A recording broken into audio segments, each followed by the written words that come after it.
parte de Deus, pois ninguém pode realizar os sinais miraculosos que estás a fazer, se Deus não estiver com ele. Em resposta, Jesus declarou: digo-lhe a verdade, ninguém pode ver o reino de Deus se não nascer de novo. Perguntou Nicodemos: como alguém pode nascer sendo velho? É claro que não pode entrar pela segunda vez no ventre de sua mãe e renascer. Respondeu Jesus: digo-lhe a verdade, ninguém pode entrar no reino de Deus se não nascer da água e do Espírito. O que nasce da carne é carne, mas o que nasce do Espírito é Espírito. Não se surpreenda pelo fato de eu ter dito: é necessário que vocês nasçam de novo.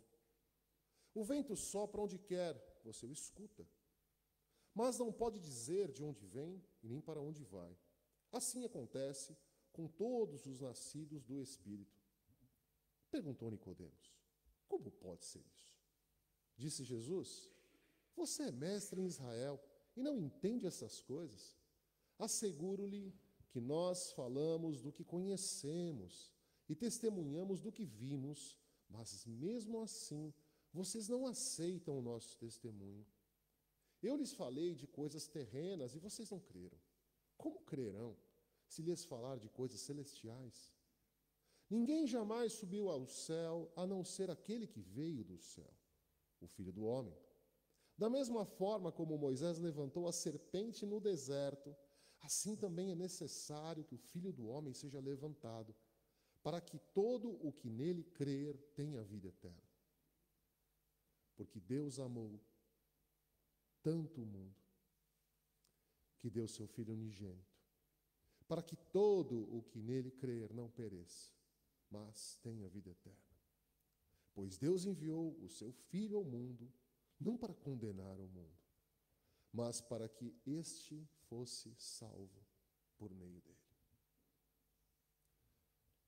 Senhor, nós somos gratos pela leitura da tua palavra. Somos gratos porque enviou o teu Filho ao mundo, para que todos nós que cremos temos a vida eterna. Somos gratos por este momento, Pai, especial de meditação na tua palavra. Vem, Espírito Santo de Deus, e fala conosco. Humildemente, Senhor, nós te pedimos. Abra os nossos ouvidos, prepara o nosso coração e abençoa a tua palavra na vida de cada um que cá está. Fala conosco. Precisamos ouvi-lo. É no nome de Jesus que nós oramos, Pai. Amém.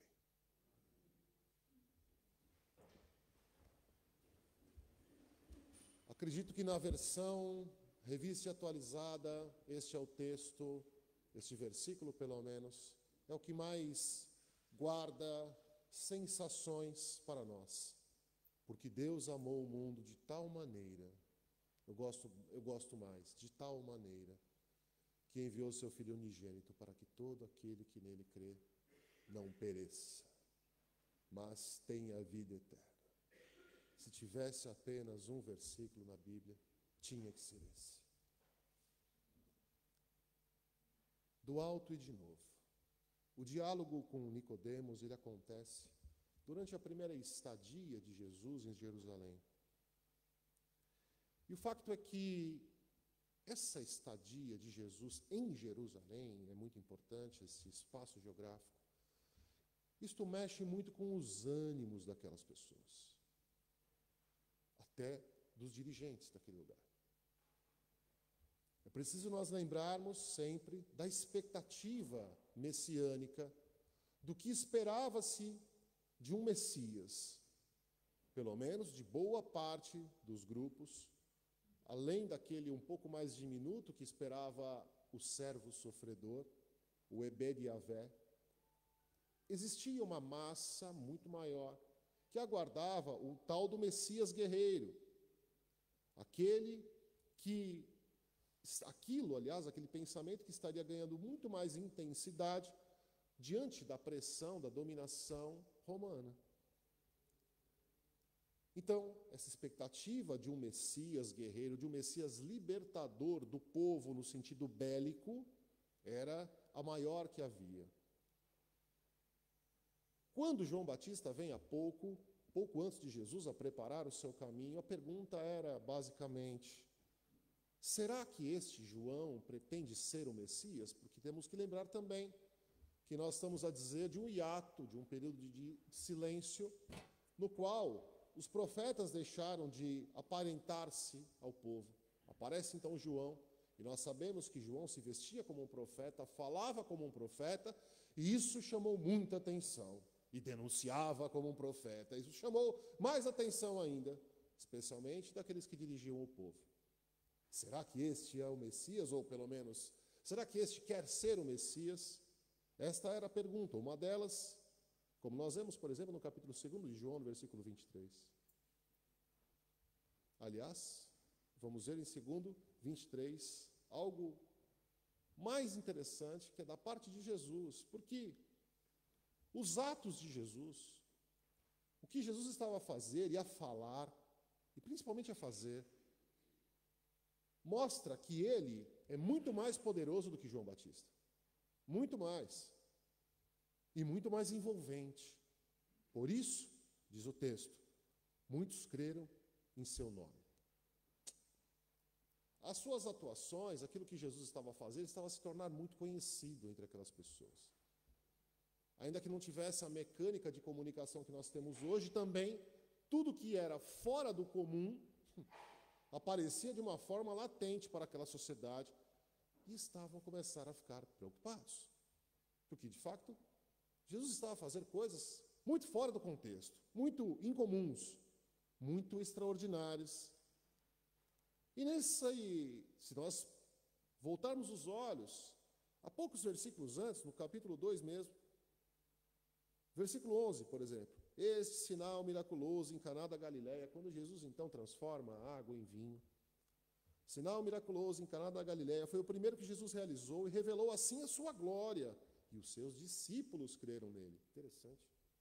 É o início da caminhada de crença, de começar a, de fato, ter fé num Jesus que não é apenas um argumentador. Há algo de diferente nesse Jesus. Como ele faz esses sinais? E o versículo 23, ainda do capítulo 2, enquanto estava em Jerusalém, na festa da Páscoa, muitos viram os sinais miraculosos que ele estava a realizar e creram em seu nome. E o princípio da conversa de Nicodemos com Jesus dá-se com uma fala interessante que Nicodemos chega a Jesus e diz assim: olha, sabemos que é enviado da parte de Deus, porque quem poderia fazer esse tipo de sinal, esses tipos de sinais que tem feito? Os sinais permeiam a concepção, a compreensão de quem é Jesus. Então, este poderio a ele atribuído dá-se por conta dos sinais que ele tem realizado. Há esse clima. E nisso, se nós observarmos, portanto, essa cronologia do texto joanino, que não é muito precisa, poderíamos dizer que não é muito precisa, quando eu quero dizer no sentido cronológico, algo aconteceu depois do outro, exatamente como cá está no texto. Enfim, os textos são recortes e depois eles eram unidos. Mas, nesta cronologia, há algo especial, porque depois de uma atitude decisiva de Jesus, quando Jesus vai ao templo e, enfim, lança os mercadores para fora do templo, depois disso, que ele expulsa os mercadores, afirmando que se derrubassem aquele templo, erigido em 46 anos, em 3 dias ele levantaria aquilo a escândalo para aqueles homens, esse clima de tensão. É isso que nós precisamos voltar, entrar no texto agora, neste clima de tensão com relação ao que Jesus está a fazer. Não é um clima bonito, um clima de festa, é para alguns que veem nele esperança, mas para a maior parte das pessoas há dúvidas, há tudo a ocorrer de uma forma muito estranha. Notadamente, quando ele lança fora os mercadores do templo. Isso é algo que sabemos que é decisivo, inclusive, para a sua condenação. Neste clima de preocupação, é que então, por estas razões, Por estas razões, Nicodemos, um dos mestres da lei, fariseu, vai ter com Jesus, alguém que tinha assento no sinédrio. Nós sabemos que o sinédrio era uma corte judaica, ou seja, onde se julgavam os atos de tudo o que acontecia com aquele povo. Um destes vai até Jesus. Interessante que há uma exploração muito grande de que Nicodemos foi ter com Jesus à noite. Parece-me que isso não é algo tão primordial, porque havia, a priori, naquele período uma predileção pelas conversas noturnas. Porque as conversas noturnas eram conversas que podiam ser feitas sem maiores interrupções. Mas, para além disso, algo interessante é que Nicodemos apresenta-se já com tranquilidade, dizendo a Jesus, tratando de uma forma honrosa, sabemos que tu és mestre, e usando, e aqui eu não quero fazer uma teologia a partir de uma palavra, mas é um fato, usando uma palavra dizendo sabemos. Havia uma aparente entre o sinédrio, entre os seus colegas de sinédrio, havia já esta compreensão de quem era Jesus. Não era, se ele precisasse esconder-se para falar com Jesus, não ia deixar claro que ele e os seus colegas acreditavam que ele era alguém que era um mestre. Eles não tinham problema com relação a isso.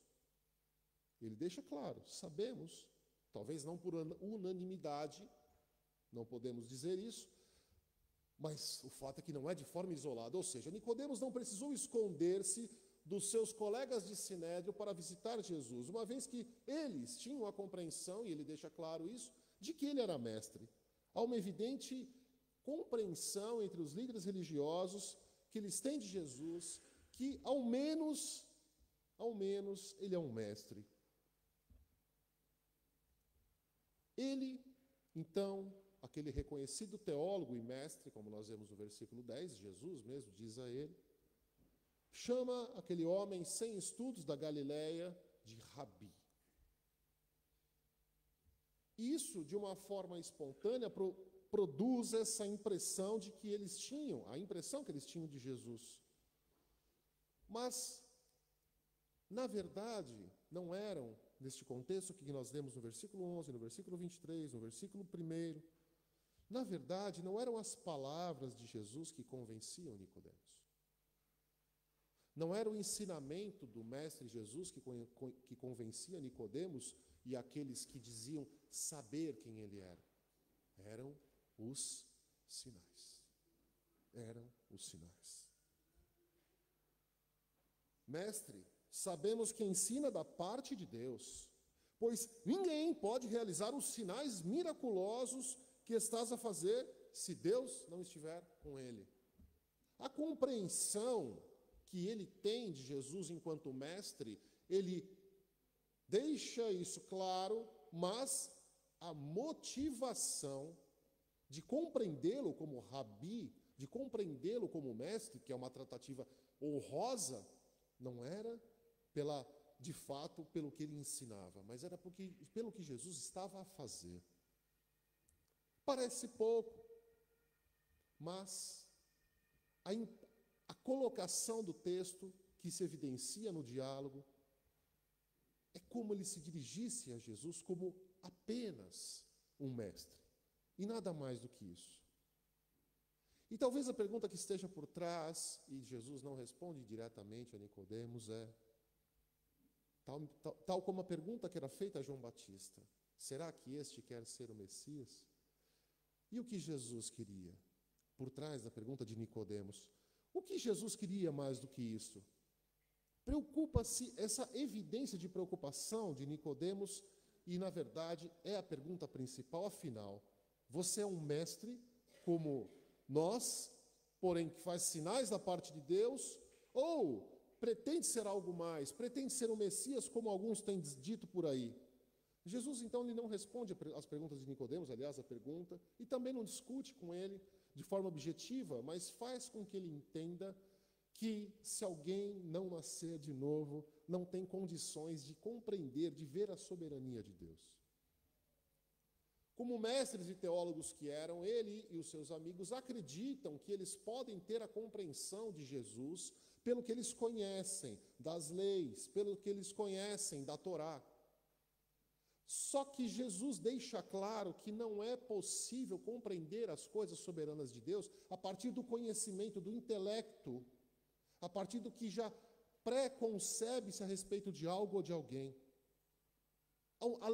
Muito além de um mestre que faz as coisas, os sinais que ele tem feito da parte de Deus, isso está para muito além. Eles precisam compreender que, para compreender Jesus, perdoe-me o pleonasmo, para compreender Jesus, não basta ou não adianta nada ser aprofundado na lei.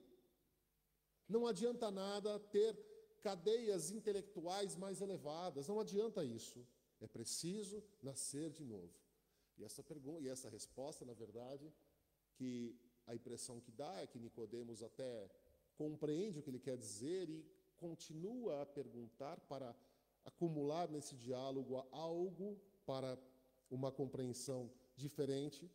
Mas Jesus está a dizer que para compreender as coisas do alto é preciso ser gerado, ser nascido novamente.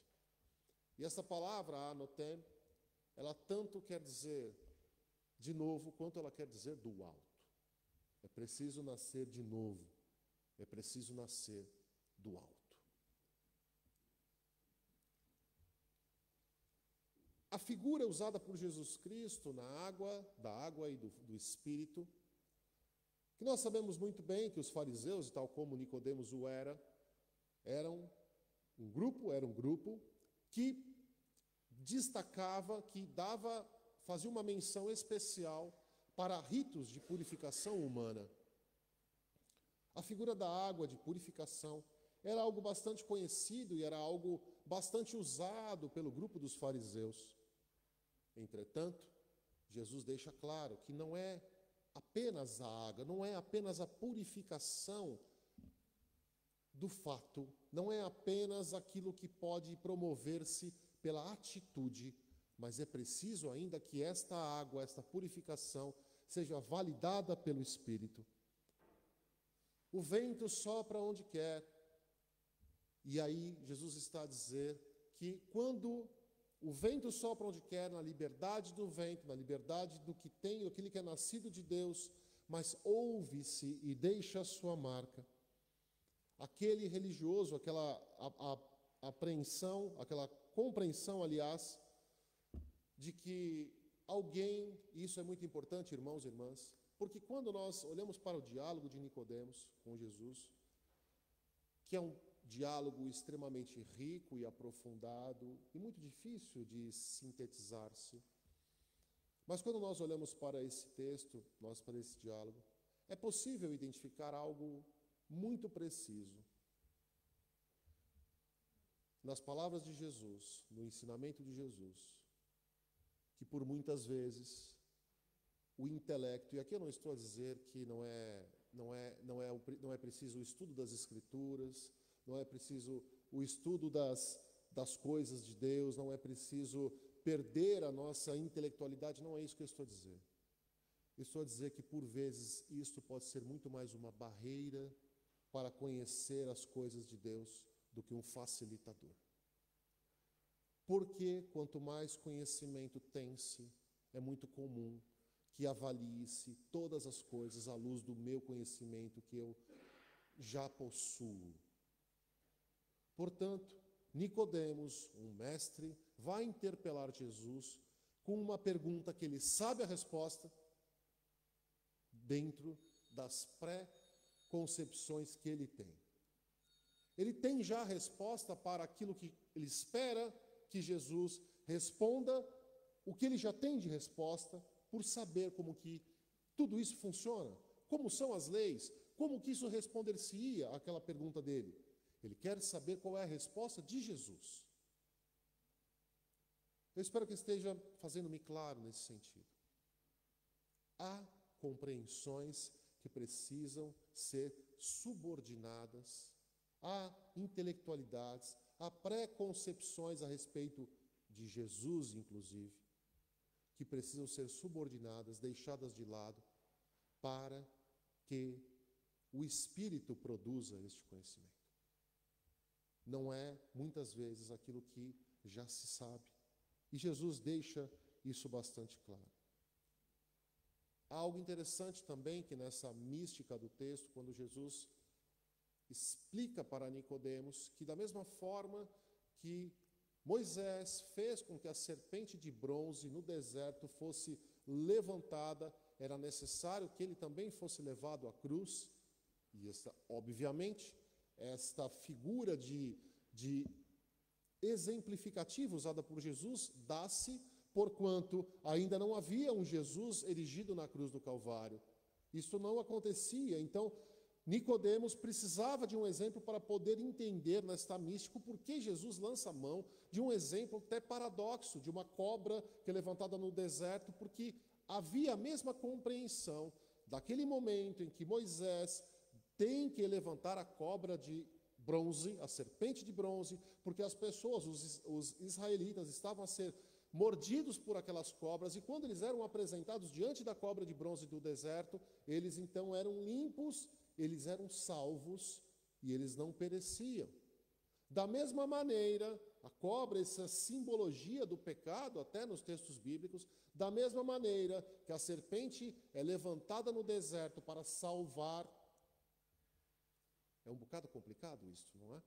Para salvar, Jesus deveria ser aquele no qual está todo o pecado, e diante daquele que está todo o pecado, dá-se a salvação. É um exemplo bastante complicado que eu não sei de fato se Nicodemos entendeu. O fato, irmãos e irmãs, é que desta conversa deságua esta frase. Porque de tudo isso, quando ele está a dizer para Nicodemos que o que importa de fato não são os sinais. O que importa de fato não é o que se conhece, não é aquilo que se conhece antes, não é aquilo que vem do intelecto. O que importa, na verdade, é nascer de novo. E isto não é algo que a racionalidade explicará. Da mesma forma que isso é respondido com tudo isso, Nicodemos, é porque Deus amou o mundo de uma maneira tal, de uma maneira tão inexplicável, que Ele enviou o Seu Filho, para que todo aquele que nele crê não pereça, mas tenha vida eterna. E aqui eu colocaria, perdão, irmãos e irmãs, não estou aqui a querer inserir falas minhas no texto bíblico, mas estou aqui a parafrasear. E mais, fariseu, religioso, enviou seu filho ao mundo para salvar o mundo, não para condenar. Como fariseu, religioso, faz. A sua vinda é admiravelmente diferente da expectativa messiânica que havia. Da expectativa messiânica que queria um Messias que seria um devastador dos ímpios. Alguém que a sua própria consciência pesada só consegue esperar por ele deste modo, temerosamente. Mas a sua vinda é admiravelmente diferente. Não para que julgasse o mundo, mas para que o mundo fosse salvo por ele. Certamente Nicodemos não ouviu a resposta que ele esperava. Por outro lado, ao contrário do que nos possa parecer, não foi também um enigma indecifrável. Foi algo que fez com que Nicodemos refletisse acerca dos seus conhecimentos pré-concebidos. Como bom religioso que ele era, como nós somos, ele teve a oportunidade de reavaliar aquilo que ele já conhecia acerca daquele homem. Sei que tu és mestre. Sei que vem da parte de Deus. Afinal, quem que faz esses sinais? Quem que transforma água em vinho? Disso nós já sabemos. Mas O que mais? O que há por trás de você? Quem é você, Jesus? O que queres com esse povo? Quais são as suas perspectivas? Me fale. Certamente, essa resposta ele não tinha. Mas havia essas preconcepções, à luz do que se buscou, à luz do ser mestre, ele já sabia. Provavelmente já tinha plenas convicções a respeito de Jesus. Os milagres não eram suficientes para ser uma base vital de uma fé verdadeira. Era preciso crer de fato, mas não apenas como alguém que fazia coisas da parte de Deus. E eu, como bom religioso e fariseu, pergunto-me hoje, irmãos e irmãs, quem é Jesus para mim? Eu já sei. Se eu tivesse uma conversa hoje com Jesus, eu diria a ele: sei, Rabi, que privilégio estar contigo, sei que és mestre, e sei que fazes sinais extraordinários. O que há por trás? O que quer Jesus? Talvez Jesus esteja a nos chamar hoje, talvez, a nos dizer a mesma coisa, ou algo parecido com o que ele falou para Nicodemos. Sabes muito de mim. Sabes muito de mim. Mas para compreender as coisas que vêm do alto, talvez seja necessário uma manobra radical na sua vida. Um reconsiderar radical na sua vida, uma reforma integral na sua vida. Talvez seja necessário até que você nasça de novo, mas Jesus, como eu posso nascer de novo? Então purifique-se. Mas esta purificação não basta entrar numa talha de água, não basta passar por um rito batismal, não basta cumprir um preceito de lei, tem que ser validada pelo Espírito. É somente assim que é possível. Era preciso nascer de novo da água e do Espírito. Jesus contradiz aquela atitude, aquela compreensão que ele apresenta, dizendo a ele, como se fossem outras palavras, não é pelo conhecimento, não é pelas ações. Talvez, e só talvez, todas as compreensões que nós tenhamos a respeito de Jesus tenham que ser deitadas fora. Irmãos e irmãs, isto é muito sério. Isto é muito sério. Um dos piores problemas do ser humano, quando ele quer ter conhecimento a respeito de algo, é ele já ter algum tipo de conhecimento a respeito do objeto. Porque há um pressuposto na nossa mente que nós já sabemos. E quando nós já sabemos, e de repente conhecemos algo novo, algo talvez que nos chame a atenção, não, isso eu já sei. Não, mas eu estou indo lá para aprender, mas eu já sei, e isso é uma barreira tão grande. De forma que o pior grupo de pessoas para conhecer profundamente a Jesus acabam por ser os próprios cristãos. Porque já têm os seus pré-conhecimentos a respeito de Jesus. O chamado de Jesus, como ele ensina a Nicodemos, é que naquela autoanálise que ele permite que Nicodemos faça naquele momento, ele de fato escolha a morte para nascer de novo. Escolha reduzir tudo que ele tinha, tudo que ele sabia. Tal como Paulo nos ensina. Tudo o que eu era, eu deixei. É preciso, talvez, nascer de novo. E nascer de novo do alto e de cima. E não é preciso, tampouco, escolher qual das duas palavras se traduz melhor do grego. Porque é justamente essa dupla compreensão do termo que nos revela o núcleo dessa discussão. Eu, você, os seres humanos precisam ser nascidos de novo. E isto, porém, só pode acontecer quando somos gerados de cima.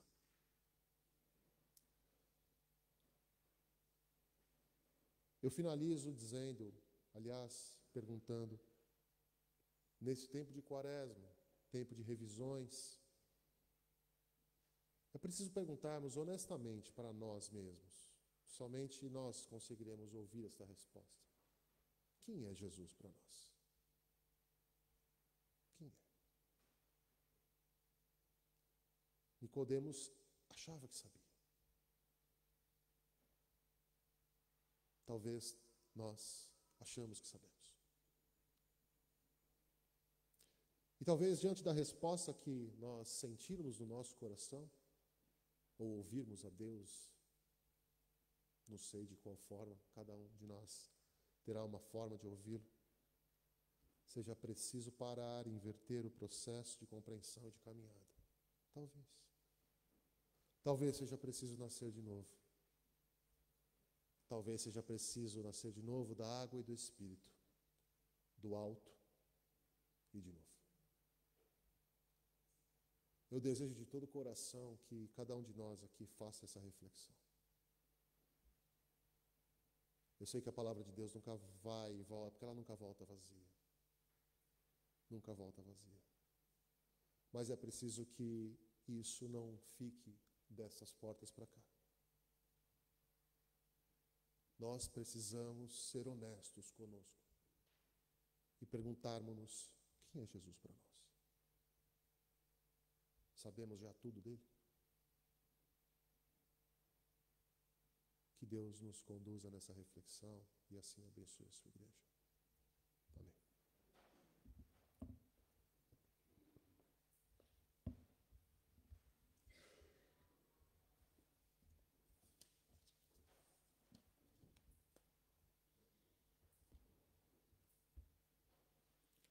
Convidar o presbítero Davi Valente, a presbítera Ana, para compormos a mesa, enquanto nós nos preparamos para a Santa Ceia do Senhor, irmãos e irmãs.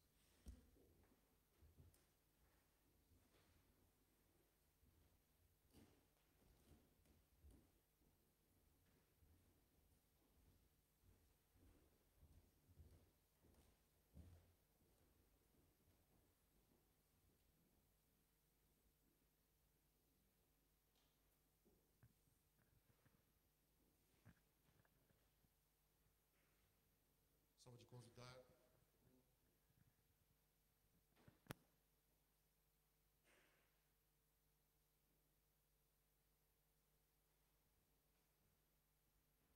convidar também o presbítero Carlos Pereira, por favor, para fazer a leitura do texto que está na primeira carta do apóstolo Paulo, endereçada à igreja de Corinto. Capítulo 11, do versículo 23 em diante. Neste momento, irmãos e irmãs, de leitura da palavra do Senhor, de reverência, nós também temos a oportunidade desta autoanálise, talvez para além da autoanálise que fazemos comumente nos períodos de ceia do Senhor, talvez para além disso, façamos esta autoanálise também a nos perguntar: quem é Jesus? Quem é o Jesus que nos convida para a ceia? Passamos então agora vamos ouvir então a palavra do Senhor, lida pelo nosso irmão presbítero Carlos Pereira.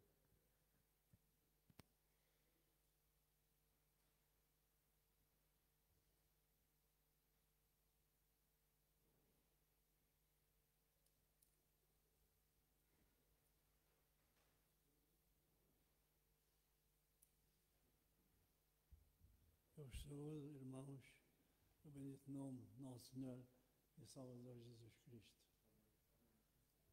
Vamos proceder à leitura alusiva ao sacramento que vamos celebrar.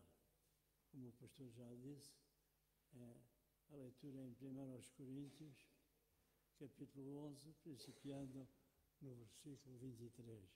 Reza assim a palavra do Senhor. Porque eu recebi do Senhor o que também vos ensinei, que o Senhor Jesus, na noite em que foi traído, tomou o pão e, tendo dado graças, o partiu e disse: tomai e comei, Isto é o meu corpo, que é partido por vós. Fazei isto em memória de mim. Semelhantemente, também, depois de cear, tomou o cálice, dizendo: este cálice é o Novo Testamento no meu sangue. Fazei isto todas as vezes que beberdes em memória de mim. Por todas as vezes que comerdes este pão e beberdes este cálice, anunciais a morte do Senhor até que venha.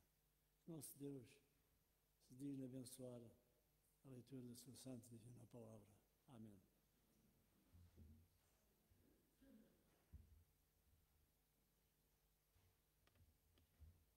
Nós agora, irmãos e irmãs, vamos orar e consagrar ao Senhor os elementos da Santa Ceia, o pão, o vinho, aquilo que para nós é a manifestação visível da graça invisível do Senhor.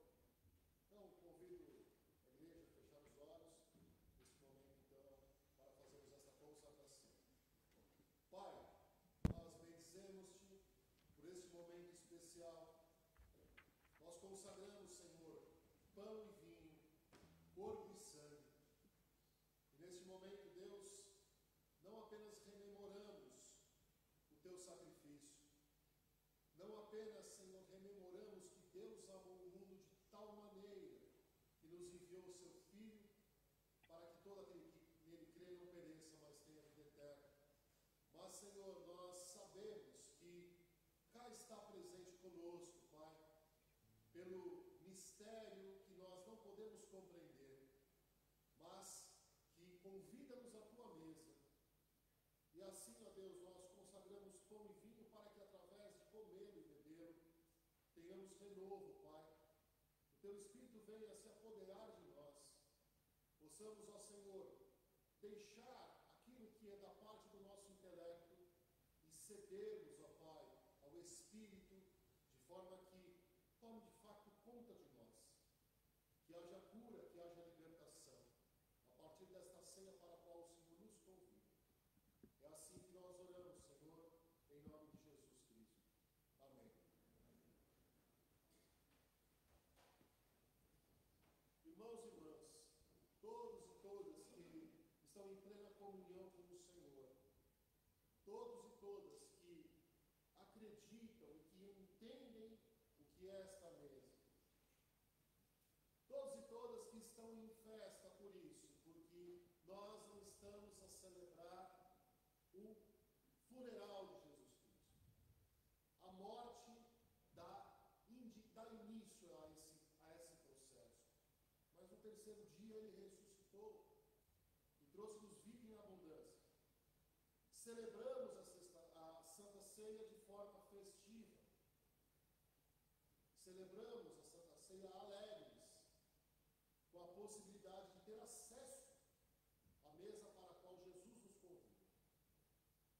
Entendes tudo isso? Participe da ceia. Pegue o pão, coma o pão. Depois, então, por exemplo, a presbiteriana, por isso Davi levarão o pão. Pegue o pão, coma o pão. Depois será levado o vinho e o sumo. Pegue o vinho e o sumo e tome. Depois oraremos juntos. Então, todos que têm essa convicção, pegue do pão, pegue do vinho ou do sumo e participe.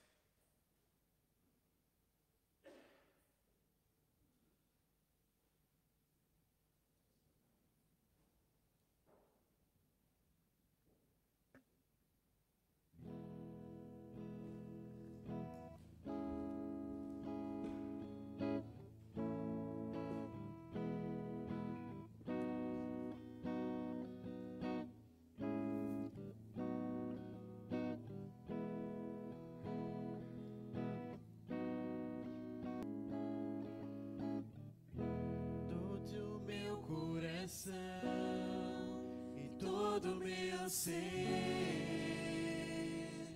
pra ti quero viver, todo meu respirar, e por onde eu andar, faz todo